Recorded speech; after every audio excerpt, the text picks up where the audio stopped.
Pakistan's parliament voted on April 10 to stay out of the conflict in Yemen, rejecting Saudi demands for Islamabad to join its military coalition against Shiite Houthi rebels, while international organizations and Turkey have called for a humanitarian ceasefire. A unanimous resolution passed by a special session of parliament backed the government's commitment to protect Saudi Arabia's territory, which has so far not been threatened by the conflict.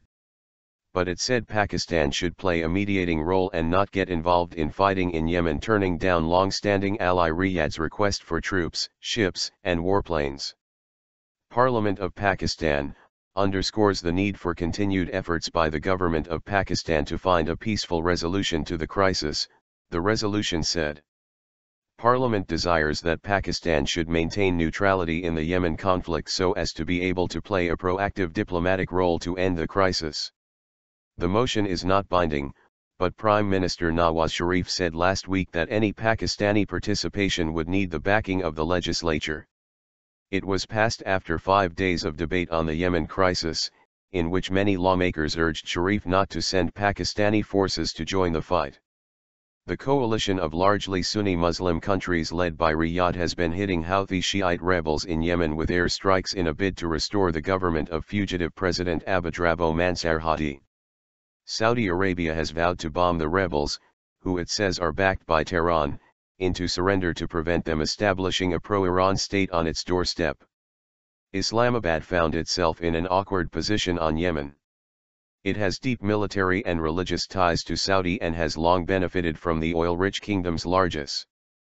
But it has been reluctant to become ensnared in a conflict with sectarian overtones, with violence against minority Shiites on the rise at home in recent years.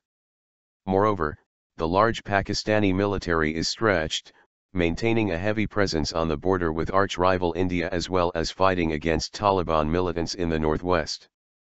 Instead, Pakistan has pushed diplomatic efforts in the past week, holding talks with Turkish and Iranian officials to try to forge a way ahead. The Pakistani resolution urged the government to begin work in the UN Security Council and the Organization of Islamic Cooperation, OIC, bloc to bring about a ceasefire. Elaborating on the Yemeni crisis on April 10, Turkish Foreign Minister Mevlut Cavusoglu said mediation was one of the elements of Turkish foreign policy and the country aims to maintain confidence among disputed countries through trilateral mechanisms. Turkey is pursuing dialogue between Riyadh and Tehran following a consensus reached during President Recep Tayyip Erdogan's recent visit to Iran. We agreed with Iran for cooperation in these issues. Now we are in touch with Gulf countries as well.